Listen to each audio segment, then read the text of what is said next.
Rich Mendoza, coming from Iron Oak Home Loans, your trusted private money lender for residential properties in California.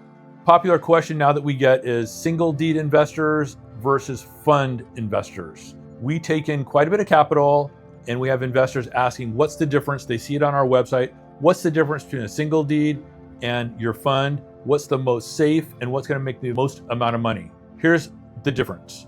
Single deed investor. An investor we're going to call and say, we notice you have this much money. You requested to be part of a deal. So let's say it's a $500,000 loan and you have $100,000.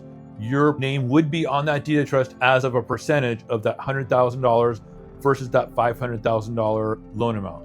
Each investor would be on that deed of trust as a certain percentage. As Iron Oak Home Loans gets payments that were made from the borrower, it runs through our trust account and then gets divvied up to the investors. As that loan pays off, that loan goes through our trust account and gets repaid to you. At that point, you're now sitting on that $100,000 that needs to be reinvested again. This is all done through our trust account on a deed of trust with your name on it. The alternative is using our fund as a vehicle. You put your money into the fund, who's regulated by the SEC, and by the way, our deed of trust is regulated by the Department of Real Estate.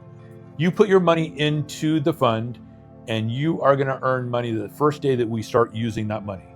So you put $100,000 in our trust account for the fund.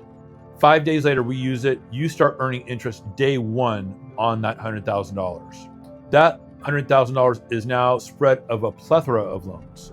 So you are going to get a preferred rate every month, and you're also going to get a quarterly profit return of 80% of what the fund makes, which means that you're not waiting for the borrower to make a payment for you to get your payment. Here's the biggest advantage. Your risk is spread about a whole plethora of loans, the whole portfolio in the fund. So if somebody doesn't make a payment, you're still going to get your preferred payment and you're going to get your quarterly return. You're not going to keep on getting that $100,000 coming back to you and then having to rewire to go in the fund. That's what we call dampening down APR. When you make a $100,000 investment and it keeps coming back and forth out of your bank account, the longer it sits in your bank account, the less annual percentage rate you're going to make on that $100,000. In the fund, that works for you every day of the year, and you're going to see a refund of that every day of the year. Please call me with any other questions. We'd be happy to talk about your next investment with Iron Oak Home Loans.